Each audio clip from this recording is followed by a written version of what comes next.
All right, guys, welcome. It is Wednesday, November 30th, 2022. It is 4:58 p.m. Central Time. And tonight we are going to do a free webinar training on what to do once you get a lead. And I think a lot of people, they struggle with this. They don't necessarily know what to do when they get a lead. They don't know what to say to a seller. They don't know how to work that lead. They don't really know, what to do and in what sequence. So in today's webinar, we're going to jump on in here in just a moment, and we're going to talk about places to get leads, and then really more so, what to do with the lead, how to work the lead. It's very, very important that we work the lead and we do it properly and accurately and in a timely manner. So before we get started, I just want to make sure that everybody can hear me. So in the comments, drop a comment that you can hear me. Also, let me know where you're watching from. I'm always curious to see where people are watching from. And as soon as I see some comments come through that y'all can hear me, we'll get started. We'll jump on in. But I want to make sure you can hear me before we get started, so I'm not just talking to myself, wasting time. I have had technical difficulties in the last couple webinars here, using a couple different softwares to string this together. So I just want to make sure that you guys can hear me. So it looks like Mike says hello. Hey Mike, how's it going, buddy? Hopefully you've been well, and hopefully you're doing deals. And it also just turned 5 o'clock here too, so I'd imagine we'll have a few more people joining us this evening. If you're just joining us now, guys, let me know that you can hear me, and then we're going to jump in. We're going to get started. So in the chat, either down below or to the side, drop a comment. Yes, I can hear you. All right, Tanya, you can hear me. That's all I needed to know. I just wanted to make sure that somebody can hear me, because that means that everybody can hear me. So, all right, cool. Well, here's what we're going to do. We're going to jump in. Mike says loud and clear. All right, good deal, guys. Well, guys, I hope everyone's having a great day. I love doing these free trainings. I am so passionate about real estate investing, and, it is my goal to help other people achieve success in real estate too. So these free trainings that I do on Wednesdays at 5 p.m. Are just my way of giving back and hopefully providing some value to all you guys as well. So hit that like button if you enjoy these trainings, and we're going to jump in. So before I do so, I need to look at one thing really, really quickly. And got it. That's what we need right here. Okay. All right, so you got a lead, now what? That's the topic of tonight's webinar. And with leads, there's lots and lots and lots of ways to get leads. So let's just talk about that for a second, right? And if you guys have questions, drop them in the chat. I am monitoring that chat as well. So, there's tons of ways to get leads. What ways do I use to get leads? Well, I could count it on both my hands and some, right? I mean, we send direct mail. We drive for dollars. We sometimes will place bandit signs. We cold call. We cold text. We sometimes have radio ads that go on the radio. We network at local REIA clubs. We network with real estate agents. We network with friends. We network with acquaintances. We network with property management companies. I mean, networking could be 100 things just within itself. So, we do a lot of networking, but we also do a lot of paid marketing to get leads. And some of my best leads have come from driving for dollars. They've come from cold calling. They come from cold texting, and they've come from direct mail. We also sometimes will have AdWords or pay-per-click advertising that will drive traffic to our website, and we can get leads that way. We even will sometimes do SEO to just get organic traffic. But regardless, there are tons and tons and tons of ways to generate leads in your real estate investing business. This webinar is titled, So You Got a Lead, Now What? Okay? So I want to wrap up the whole, how to get the leads, because that's not what this webinar is about. There are tons of ways. I mean, in fact, there are hundreds and hundreds and hundreds of ways to go about generating the lead. Excuse me. Okay, so now that we have a lead, right? We get a lead. Doesn't really matter where it came from, but we get a lead. Now what? And I get this question a ton from new individuals that reach out to me or that I'm working with or I'm coaching. that, say, all right, Dave, I bought some leads, or I'm getting leads to my website, or I sent some mail and some people are calling me, and maybe they're answering those calls live. Maybe they're just getting the email, right? Either way, that's a lead that comes in. And, then they say, well, what do I do now? Now what? Well, guys, this is good. All of your efforts, all of your time, all of your money that you are spending to either get people to call you, or that you are spending the time to call them and reach out to them. At the end of the day, marketing is really just a fancy word for getting people on the phone. That's really all it is. You can pay for your marketing with money, right? Or you can pay for your marketing with time. Often it's going to require a little bit of both at a minimum, but if you don't have a bunch of money, that's all right. You can spend time calling, texting, door knocking, driving for dollars, networking. All these things require time, but not a ton of money. Or let's say you're a busy individual, you can just spend money, right? You can spend a couple thousand sending out some direct mail. You could spend a couple thousand, building a website and running AdWords to it. Or maybe you just want to get a billboard or get a radio ad, right? These are things that are going to drive people to you. Again, marketing is nothing more than a fancy word for getting people on the phone. So, regardless if they call you or you call them, the first thing that I always want to tell all my students, your goal should be to make a friend. All right? That's really the first thing that I always want you to do. That's the first thing I always do. If somebody calls me or I call them, it doesn't matter. All right? I want to make sure that they know that I'm a genuine person, that I truly care about what they have to say. And if they're dealing with some sort of situation in their life that, isn't super pleasant, I want to let them know that, hopefully I can be there to help them. And I want to listen to what they have to say. All right. So if they call you, try to answer the phone, try to be available to answer the phone. If you're doing some sort of marketing that, that's going to essentially drive people to you and they're going to call you, try to answer. If you can't, there is a thing called speed to lead. And what that means is the quicker you can get back to them, the better. So if you can't answer those calls in real time, try to return those calls in as timely of a manner as possible. Now, if you were getting leads from, let's say, somebody filling out something on your website and the ball's in your court, well, then again, you want to follow up with them as soon as you possibly can, but at that rate, you're going to be calling them. So the first thing I always do is I want to thank them for filling out an application on my website, or thank them for taking the time to call the number on the postcard that they've received. And I want to do my best to try to make a friend and to get to know them. I'm not going to be rude, and I'm not going to ask them right away, what they're asking for on the property. I just want them to know that I care. All right. People want to do business with people that they know, like, and trust. And this right here is what we refer to as building rapport. Excuse me. So we want to build rapport as quickly as possible, but also we don't want to rush it. All right. So ideally, I want to get these individuals to know me. And that may mean that we're going to spend 20 or 30 minutes on the phone. I mean, there's been sellers that have called me that I've talked to for an hour and a half, right? But I want them to know that I care. I want them to know who I am. And I want to build trust with them. I also want to build likeness with them. So know, like, and trust. The more time you spend with them, the more opportunity you're going to have to make a friend with these individuals.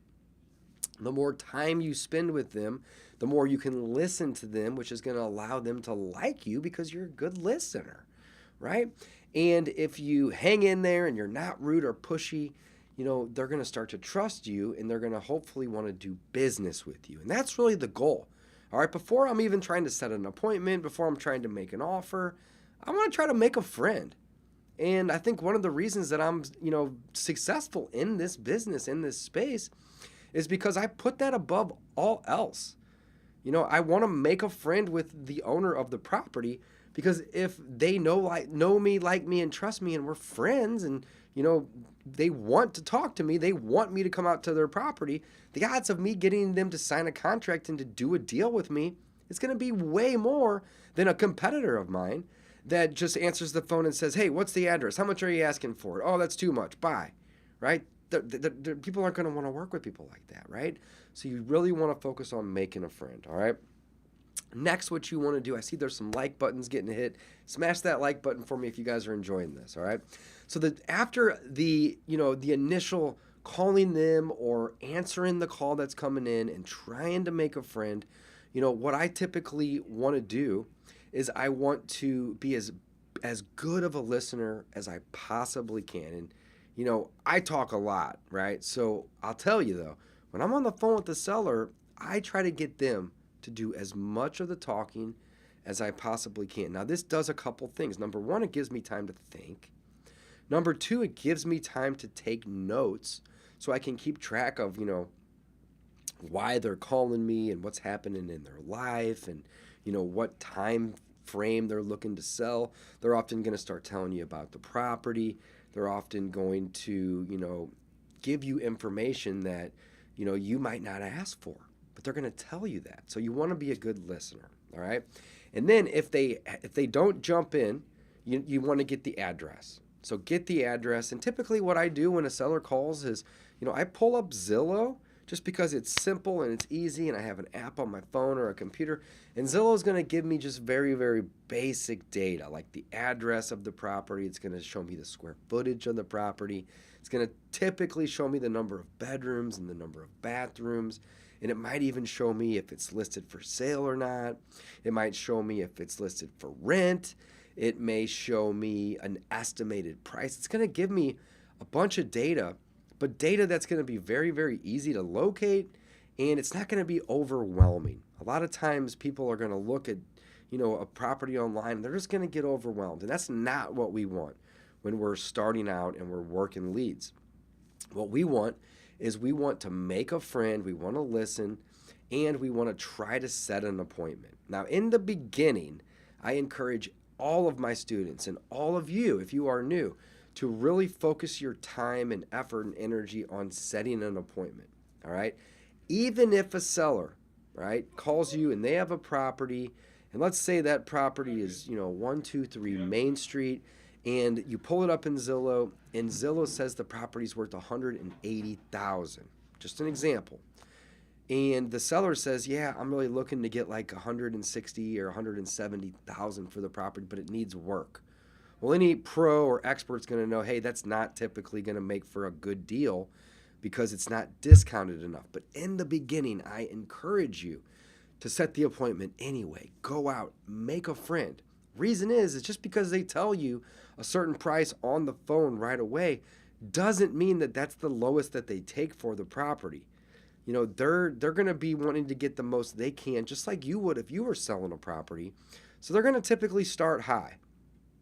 I can't even tell you how many times somebody has told me a price and I've been able to get them down 20 or even 30%, sometimes 40% off of that number by just coming out, meeting them at the property, walking the property, making a friend with them, listening to them, and then telling them, that number that they want sounds great and all, but it's not really realistic, and here's why, okay? So again, the point I want to make to you all is set appointments, all right? So not only are you going to get a better opportunity to make a friend with somebody in person, looking them eye to eye and shaking their hand, all right?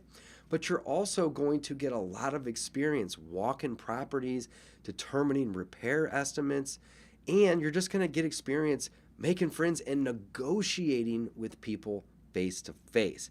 These things that I just mentioned are going to be invaluable to you as you grow as an investor, all right? Negotiating is one of the best skills that we can learn, right? And if we're never out in the field meeting sellers negotiating, it's going to be very difficult for us to get good at those skills, or more importantly, refine those skills. So I always recommend set as many appointments in the beginning as you possibly can, because it's going to give you a lot of opportunity to refine your skills, make friends, look at the repairs, just negotiate with the seller, so on and so forth, right? And if you're never out looking at properties and walking through properties, when you do go out and look at one, you're not even really going to know what to look for. So I really, really encourage you to start setting appointments and going out and looking at properties. I would say on average, I'm walking through 1 or 2 properties every single day. On a good day, I might walk through 6 or 8 properties. And on a bad day, I may not walk through any, but I'm averaging typically 1 or 2 every single day, 5 or 6 days a week, right? And the more I go and I look at properties, the more I learn about different types of properties.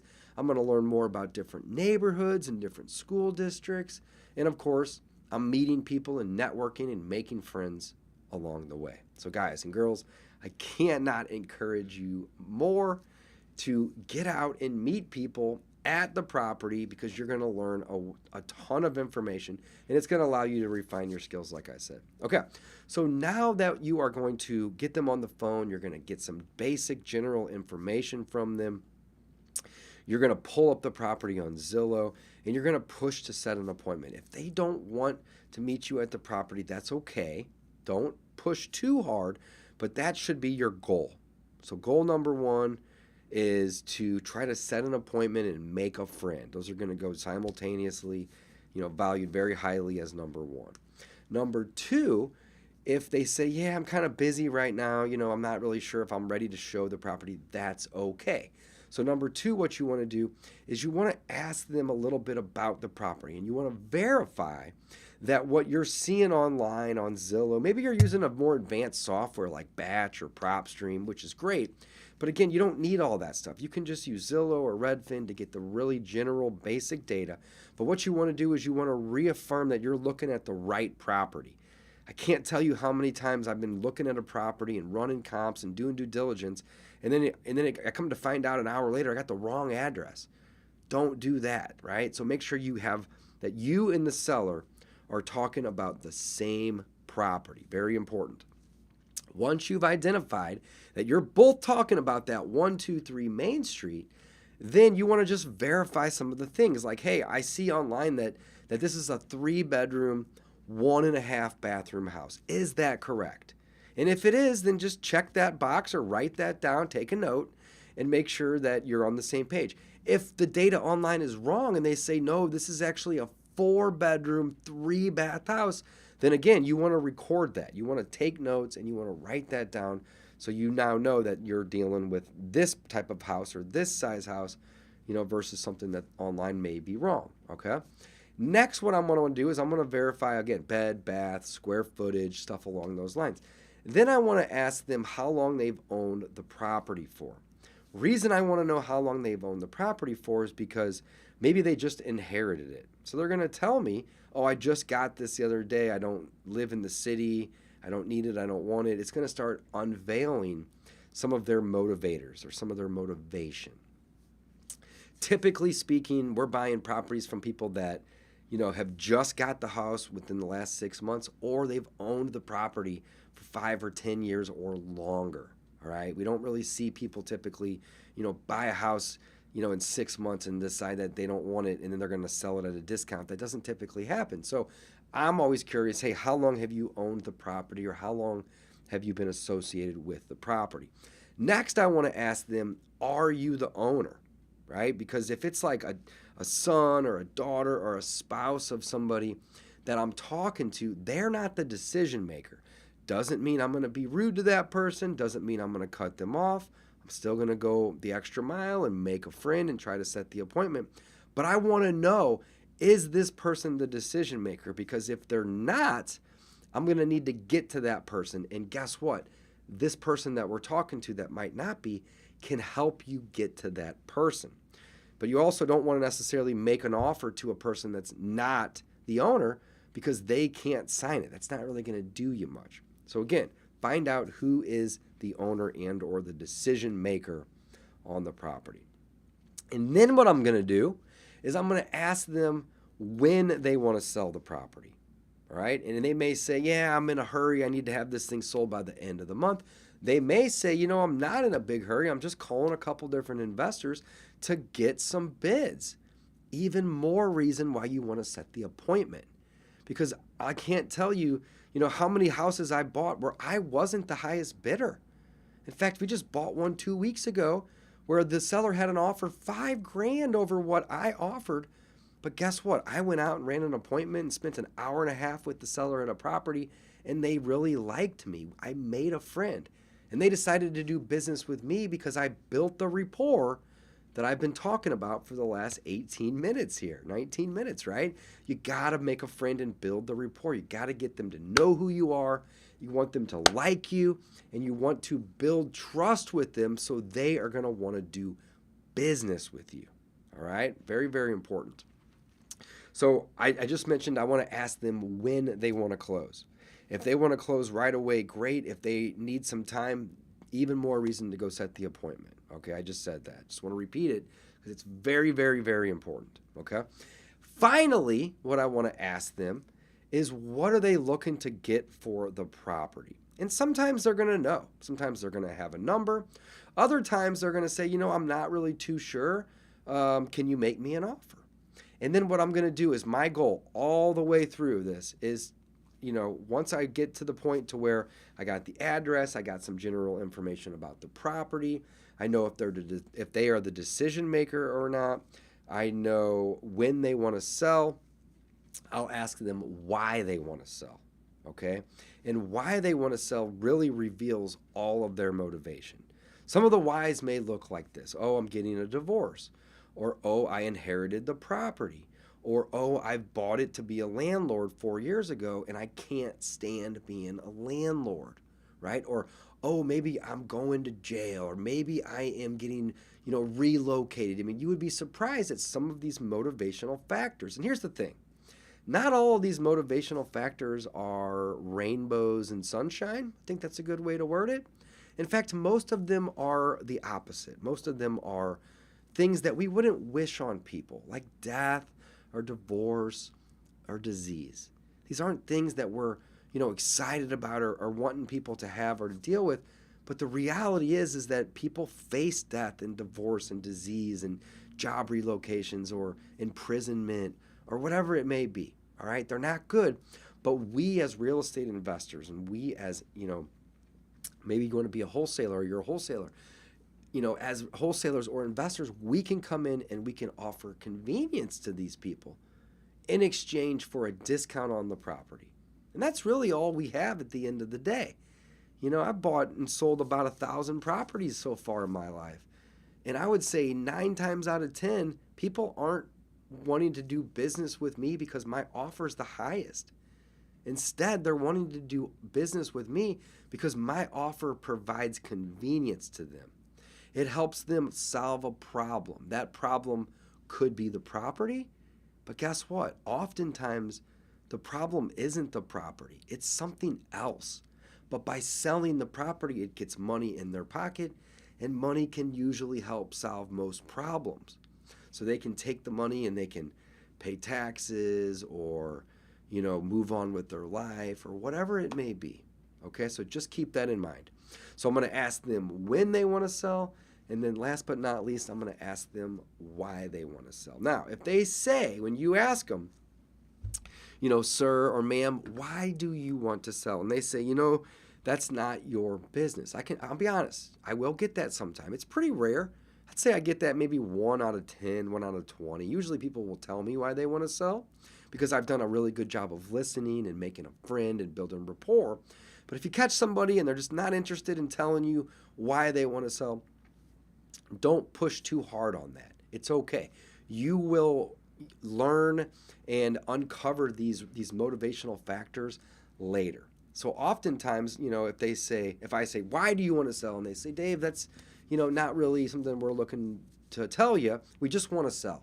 Well, then I'll just say, okay, no problem. When would you like to close? And I usually follow that question up with when. So if you ask the why and you don't get an answer, follow up with the when. And the reason is the when will often reveal the why. Here's an example. Mr. or Mrs. Seller, why do you want to sell? And they say, it's not really your business, Dave, or we're not really wanting to share that information. We just want an offer. And I say, okay, no problem. When would you like to close? And then the funny thing is they'll respond to that and they'll say, we'd really like to have this closed by the end of the year when, before it gets cold and that because could be because we're moving to Florida or, we need to get this probate case wrapped up. And it's funny because when you ask the when, it often reveals the why. Now, 9 times out of 10, when you ask the why, they're going to tell you. But again, if they don't push. Just ask them when. And then, last but not least, we want to make sure that we have an asking price from them, and then we're going to drive to push them to meet us at the property. All right? And that's really the main thing we want to do on our initial call to a seller. So don't overthink it. All right? If I was to sum this up into like 5 or 6 bullet points, here's how it would look. Number 1, get them on the phone as soon as possible. Either answer your phone or call them as soon as you possibly can, assuming you have a lead of somebody that you know that owns a home and they're wanting to sell. So number 1, get them on the phone right away. Number 2, make a friend, be polite, and make sure that you have the right information. So ask them, what's the address of the property, how many beds, how many baths, how long have you owned it for, and what is the square footage. Just basic information. All right, that's number 2. Number 3, ask them when and or why they want to sell the property. And if they don't tell you, it's all good, but you want to try to get that information. And then number 4, simply put, 5 simple things, is try to set the appointment. And again, like I said earlier, even if their asking price is not a big discount, and you probably know it's not going to work, that doesn't mean that you still shouldn't drive to run the appointment. Reason is you get out there and you meet with them and you make a friend and you build rapport. Then you can make them an offer, or you can tell them why their asking price isn't realistic. And I can't tell you how many times, hundreds of times, literally hundreds of times, I've gone out, I've met a seller, and they've been asking X for a property, and I tell them that I can only pay them 60 or 70% of X because, and here's the thing, this is my opportunity now to educate them. So at the same time, I'm building trust with these individuals because A, I'm taking time out of my day to come meet them at their property, shake their hand, look them in the eye, listen to their stories, right? This is getting them to know me and to like me, right? Well, whenever I say, okay, here's the deal. I've been doing this for about 20 years, and I think your property is going to be worth this when it's all fixed up, and I can even show them comps.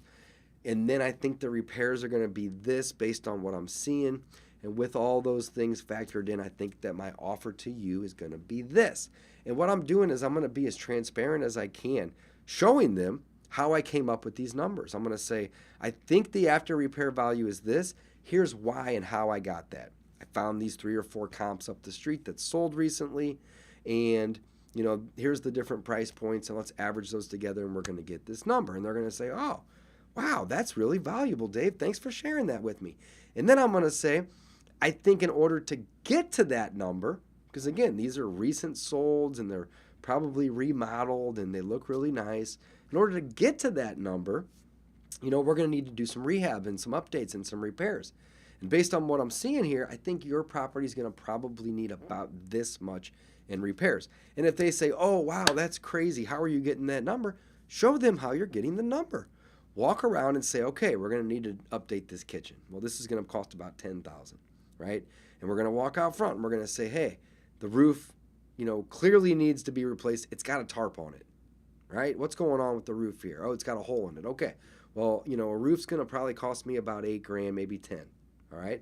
And I'm going to go and I'm going to show them all the different line items that, it's going to take to either flip this property or to get it rented, or to get it to that ARV. Okay.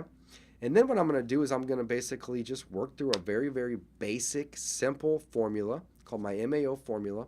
And I did a webinar on this last week. So head on over to my YouTube to watch that one if you want to learn more about the MAO formula. But I'm going to show them how not only is this going to be an offer that I'm going to make them, but this is also how all the other investors are calculating their offers. And guys, I said it before, I'm going to say it again. By doing this and being transparent, I am building an incredible amount of trust with this individual. I'm showing them how I'm coming up with my number. I'm being transparent, and I'm never going to be in a hurry when I'm on an appointment. I'm going to take my time and I'm going to listen, and I'm going to ask questions. That's really all I'm going to do. It's very, very basic and straightforward. But then what I'm going to do is I'm going to say, hey, here's the offer that we can make you today. And then after I make that offer, I'm going to do something very, very important. And that is I'm going to just be quiet and I'm going to just listen. And here's why. When I make an offer to somebody, that offer is going to be a low number, all right? Over the years, I've kind of done some averages, and essentially the offer that we make on average is typically going to be between 50 and 65% of what Zillow says it's worth, okay? But I'm not necessarily expecting them to say, yes, that number works great for me, let's go. Although sometimes that happens. The more offers you make, the more opportunity you're going to have to get them to say yes. But what I'm really doing when I make this initial offer, this low offer, is I'm feeling them out. And I'm trying to see how they respond. So let's just say we have a property and I go out and I meet the seller and I run the appointment and I make a friend and I build rapport and I listen and I ask questions and I'm taking notes and I see that it's a 4-bedroom house with 3 baths and it's 1,500 square foot and they've owned it for 10 years and they're ready to sell because they're retiring and they're moving to Florida. I mean, that's all the information that you really need right there, right? So what I'm going to do is I'm going to say, okay, well, properties in this neighborhood that are about this same size and the same age, they've sold somewhere for around $200,000 when they've been updated and fixed up. Now, your property needs some work, so my offer to you is going to probably be somewhere around $100,000. Well, if they say, yeah, that's crazy, we need to get about $170,000 for the property, well, then I'm not going to be able to help them as an investor, okay? But I got other tools in my belt where I can say, hey, I have agents on the team that we would be more than happy to connect you with. We can have them come out, get some photos. We can get this thing listed on the MLS, and we can try to get you that number. But if you want a cash offer that's going to close quick, and it's going to be an as-is offer, and you're not going to have to deal with a bunch of showings and all this nonsense and agent commissions. We can do this, but it's going to have to be at a lower number, our number, at 100,000, right? So again, what I'm trying to do is I'm trying to see how they respond. Now, about 1 in 100 times when I make an offer, they're going to say, yep, that number sounds great, let's do it, all right? It's pretty low. It's about 1 in 100. But if they counter and they say, for example, I make an offer for 100, and then let's say that they say, we were really looking to get about 120. Well, guess what, guys? We're in the ballpark. The $100,000 offer that I made, if they want 120, we're in the ballpark. That's not crazy to me. I need to dive into the comps. I need to make sure the repairs that I'm estimating are accurate. That number might work. But if they turn around and they say, yeah, we're going to need 170, that's not going to work. So really what I'm doing when I'm making that offer is I'm feeling out the seller. I'm seeing how they respond. Is their response to my offer crazy? Is this guy crazy? Or, we're in the ballpark, Dave. And that's really all I'm looking for. If the number that I make to them is absolutely crazy, well, then I'm going to do what I can to show them why the number they're asking for isn't realistic, or I'm going to try to pull out a tool out of my toolbox that's going to help them. One of those tools could be an agent. Another tool might be me offering them more money if they're willing to sell it to me with owner financing. There's a whole bunch of tools that we can use to try to help these individuals. But if I make an offer at, let's say, 100 and they say, hey, we need 110 or 120, I'm in the ballpark. So then what I'm going to do is I'm going to try to negotiate with them to get them closer to my number, or I'm going to double check my own numbers, to see if I'm going to be able to come up on my offer. Now, when I said earlier that typically speaking, over the last 1,000 transactions, the offer that we make to a seller is typically going to be between 50 and 65% of the Zestimate. And the reason being is because typically speaking, the properties we're making offers on need a lot of work, number one, okay?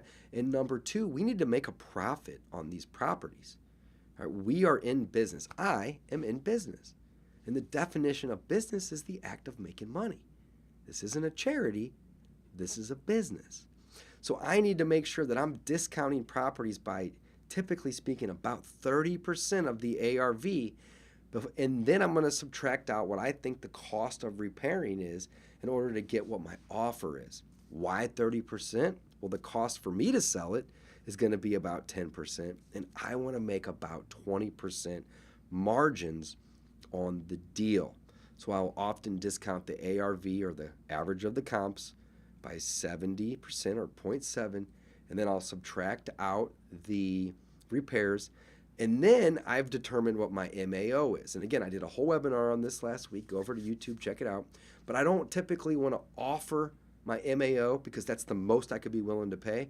I usually want to discount that number by 5 or 10 or 15,000, so I have some wiggle room to come up on in the event that we're in the ballpark. All right, definitely keep that in mind. Okay, and then last but not least, if they like my offer and I'm in the ballpark, I'm going to do what I can to come up and meet them or get them to come down and meet me, so where I can get the property under contract. And I would encourage every one of you to throw some contracts in your car, throw them in your trunk, throw them in your book bag. Keep them handy, because if you're ever out on an appointment and you talk to a seller and you say, hey, this number here is what I could pay, and they say, hey, that's great, let's do it, don't delay. Get it in writing. Put the property under contract. So by putting the property under contract, you're doing a lot of different things here. Number one, you're gaining control of a property that you could then go buy or wholesale to somebody else who would be a cash buyer on that deal. Number two, what you're doing is you are eliminating your competition. And this is probably my favorite reason for putting a property under contract. If I have a property under contract with a seller, even at a price that may be a little bit above what I'm willing to pay, I have 100% eliminated my competition, because they can't come in and make offers to the seller and put that property under contract if it's already under contract with me. And again, even if that contract is a little bit above where I'm willing to be, I can use my inspection period to try to negotiate that seller down. But I've also done this with a wall up that's saying, hey, any and all other investors, you guys got to wait. You got to wait until I can either close on this or get the seller to agree to a price that does make sense so I can close on this or exit this deal before they can come in. And I don't know about you, but I don't like to necessarily have to compete with other investors if I don't have to. So by putting a property under contract, you get to eliminate your competition, at least temporarily. If they are willing to sign and they like the number, well then again, get it signed. If they don't like your number, ask them what they were trying to get for the property, if they haven't already told you, and ask them why they think that number makes sense. And a lot of times, sellers just don't know at all. They just come up with a number, they go to Zillow, they says, well, Zillow says it's worth $212, that's what I'm asking. And you're like, okay, well, it would be worth $212 if it was all fixed up. But you haven't done anything to the property in 25 years and it needs $40,000 worth of work. So you can now start to see why that number doesn't make sense. And again, the more transparent you are with the seller, the more the more rapport that you're going to build with them, which again is going to get them to know you, like you, trust you. And the more of that you can build, the more likelihood they're going to want to work with you.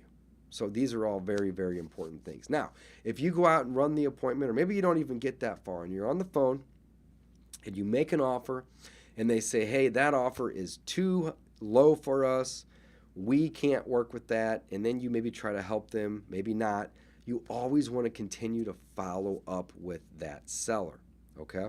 I just did a podcast earlier today with one of my students, Jill, and she was telling me about a guy that she was following up with for 2 or 3 months, that he finally agreed to sell her the property. And, I was laughing because I was like, Jill, that's great.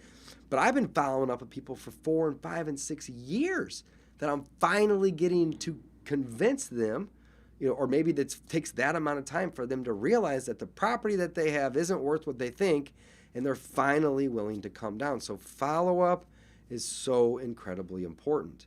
You need to follow up with people that you can't get a hold of. Maybe they filled out a form on your website or they called and left you a voicemail and you can't get a hold of them. You need to keep trying, keep following up. You need to follow up with individuals that you are trying to set an appointment with. Maybe you've ran an appointment and you're trying to make an offer. You need to keep following up. Maybe you've made the offer and they don't like that number. You need to keep following up. Essentially, we keep following up with anybody that we're aware of that owns a property that has some interest in selling it until one of two or three things happen. Number one, they tell us, stop calling me or stop following up. But then, of course, we're going to obey and respect their wishes. Number two would be they sell it to somebody else. That's a good reason to stop following up. Or number three, my favorite reason is because they agreed to sell it to me and I bought it.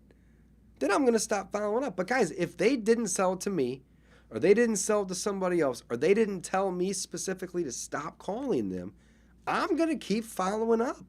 And I'm going to follow up via phone call. I'm going to follow up via text message. I may follow up by sending mail.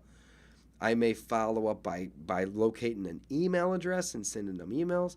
I might even go follow up and knock on the door every 6 months or every year just to make sure that they remember me and they know who I am. So these are all very, very important things that we want to keep in mind when we are talking to sellers and we're working appointments and really when we're working leads. Because really any opportunity that we have is a lead. And really all the lead is at the end of the day is an opportunity to talk to somebody on the phone. Remember earlier when I said marketing is just a fancy word for talking to people on the phone? Wow, right? That's it. That's all it is. So leads are just opportunities. Well, we need to take these opportunities. We need to work hard at them. And we need to build rapport and make friends and try to set appointments or even make offers to these individuals. And if they like the offer, great, get it under contract. If they don't, then you need to keep following up with them until they start to come around or until you can show them that the asking price that they may have in mind might not be realistic. And it doesn't have to be a bad thing, right? Sometimes me educating people on the fact that what they're asking is going to most likely be impossible, they want to know why. And then it gives me the opportunity to come in and teach them and show them what other properties have sold for and show them that the property needs repairs and explain to them what those repairs may consist of and what those cost. And essentially break down, why an investor like myself would make an offer like we do, because of all the different things. So that level of transparency is going to go a really, really long way. So guys, let's wrap it up. I mean, that's really it. You got a lead. Now what? I mean, number one, get on the phone, right? Make a friend. Ask questions about the property. Ask them why they want to sell. Ask them when they want to sell. Ask them what they want for the property. And then the most important thing, in my opinion, is when would you like to meet me out at the property, Mr. or Mrs. Seller? Because, I really, really look forward to meeting you, but I really want to see this property as well. And I'm going to be able to knock out, two birds with one stone by setting that appointment. And once you set the appointment, then you can, again, further build that rapport. You can continue to make a friend with that person. And then you can then essentially start negotiating with them and make offers to them. And hopefully you get the property under contract and you eliminate all your competitors while you have that contract. And if that number works out the gate, boom, good to go. If it doesn't, then you're going to go back to the seller and you're going to renegotiate a number that does work for you. And then from there, just like in the beginning, there's tons of different exits. And this webinar isn't about exits. It's not about marketing. It's not about exits. It's about the leads and what to do with the leads. But once you get a property under contract, you can fix and flip it, you can rent it, you can burr it, one of my personal favorites, you can wholesale it, you can do a bunch of different exit strategies to make money on the deal. All right, we're 44 minutes in on the dot right now, so I'm going to open it up for a quick Q&A. We got a couple minutes of Q&A. Before I do so, I want to quickly present an offer to you all. And that offer is called Affordable REI. And what this is it's the most affordable coaching program on the planet for real estate investors. It comes with a bunch of courses: 5 steps to your first deal, Wholesaling 101, Ultimate Wholesale course. We got the 3 pillars of wholesaling real estate, 50 plus ways to find off-market deals. We have real estate data. We have Driving for Dollars course, a bandit sign course, credibility package success course, one of my favorites, and we even have a course on landlording in here, all right? And one of the great things about this program is we offer this program for $97 a month. Crazy, crazy cheap. We have a small onboarding fee, and then after that, it's only $97 a month. You get access to all of the courses that we listed. We have a private community, and we also, as of today, we are launching a weekly coaching call on Wednesdays that will be included in this offering. So guys, if you are interested, go check out affordablerei.com. I'm going to put that in the chat. affordablerei.com. That will take you to a page where you can learn more. And if you guys are interested and you want to jumpstart your real estate investing career, we have a bunch of courses. We have a community where you can come ask questions about your deals, or just general questions that you may have about investing or marketing or making offers to both myself and my partner. And then as of this week, we actually just launched a weekly coaching call for $100 a month. That is unheard of. That is crazy. This is the best group coaching program for real estate on the planet, and it is by far the most affordable. I can almost guarantee you that. All right, let's open it up. I see there was a question or two in the chat. Now's the time to ask questions, guys. We're going to hang out for just a few more minutes before we wrap up. It looks like Regina Lewis had a question here, and let me see if I can add this to the broadcast. There it goes. She says, how do I comp a property with Zillow? It doesn't have a property value, and I don't have PropStream. That's a great question, Regina. Well, the answer to that question is there is a lot of sites out there that can give you an estimated value of a property other than Zillow that you don't have to pay for. So Zillow is going to be the most common and the most well-known, right? But there's tons of other sites. There's ePraisal, there's Redfin, there's Trulia.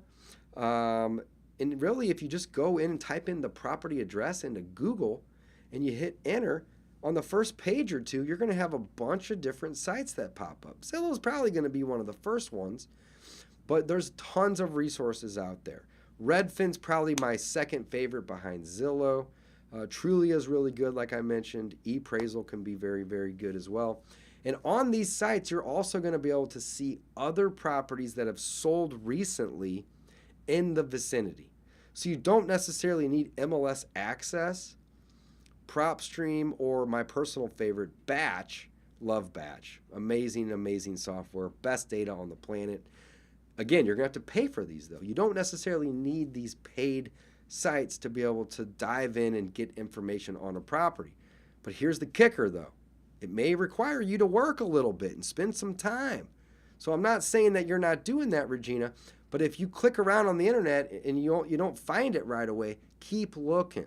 There's lots of other sites out there that are going to give you basic data on the property. Now, if you have PropStream or you have MLS access, or again, ideally Batch, these are going to be tools that are going to speed this process up for you big time. And they're going to be able to help you with estimated values. They're going to help you run comps. I really like PropStream and Batch because they can often tell me what an owner owes on their mortgage, which can be very, very valuable data when you're going to make an offer. If they're really, really motivated and money isn't their main factor of motivation, maybe speed is, well, then why would I want to make an offer way above what they owe if they're willing to accept an offer much lower, right? So the more data that you can get on a property, the better.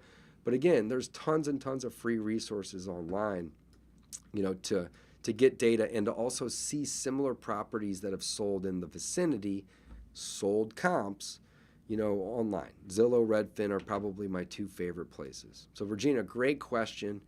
But again, you just got to look online. You got to put your head down and focus. And, sometimes I'll go to the local tax assessor site to get information, but I'd say 95+% of the time, between Zillow and Redfin, I can get enough data to at least start talking to a seller about the property and to kind of make an offer to see. Again, when I make an offer, I'm not really expecting them to accept it. I'm really just trying to see how they respond to it. Now, here's the cool part. If I make a really low offer that, I'd be willing to pay maybe 10 or 15, sometimes even 20 grand more than that original offer, but the seller is so motivated that they say, yeah, that'll work, send me a contract. Isn't that better than overpaying? Yeah, we make our money in real estate when we buy. We get paid when we sell. So if you can buy at a deep, deep, deep discount, that's tens of thousands of dollars in your pocket. So it's always a good idea to make a low offer out the gate because, again, sometimes they may accept that offer. But if they don't like that offer, two things. Number one, I want to see how they respond. Are they mad or are they like, oh, it's a little low, but it's in the ballpark? And number two, I need to have wiggle room to come up. If I make my best offer as my first offer and I'm in the ballpark, but they need 10,000 more and I got no wiggle room, nobody wants to negotiate with somebody that doesn't have any wiggle room. So you want to build in some of that wiggle room in the beginning so you can use it later as needed. I love it. Very, very good question. Cool. All right, guys, I got time for one more question. If you've enjoyed this free webinar, do me a favor and hit that like button for me. I'd really appreciate that. We do these every Wednesday, usually 3 Wednesdays a month at a minimum. Sometimes we'll do every single Wednesday. They're free training webinars. And, my goal is to provide value to you all. Like I said in the beginning, I want to help teach you guys how to buy real estate and do deals. And I also want to promote affordable REI, which is the best value on the planet for a real estate group coaching program. We have 10 plus courses. We have a community where you can ask questions and network with other individuals that may also be starting out. You can partner up with these individuals and joint venture. You can joint venture with me and my partner, Mike. And then again, as of today, we even added a weekly group coaching call for all of our affordable REI folks. So if that interests you guys, I'd highly recommend you go check it out. It is affordablerei.com. I got that up on the screen so you guys can see it. Again, that is affordablerei.com. For less than $100 a month, you can be enrolled in a real estate coaching program that is guaranteed to teach you the ins and outs of real estate investing, as well as help you in real time with any particular marketing or deal that you may need some extra help with. I love it. All right, guys, I got to jump off. I'm actually going to be jumping on with some of my students. We'd love to have you as a student, so hopefully we'll see you signing up soon. I hope you've enjoyed this free training webinar on the fact that, so you got a lead, now what? And really, guys, don't overcomplicate it. Everybody always wants to overcomplicate things. They want to, get stuck in analysis paralysis. Just pick up the phone, make a friend, set an appointment, and go learn about the property. Go learn about the person. And that'll give you the opportunity to then make an offer and do the deal. But you really need to get out in the field and start shaking hands and meeting people if you want to have success in this business. All right, signing off. Until next time. Thanks for coming and thanks for watching. See you guys.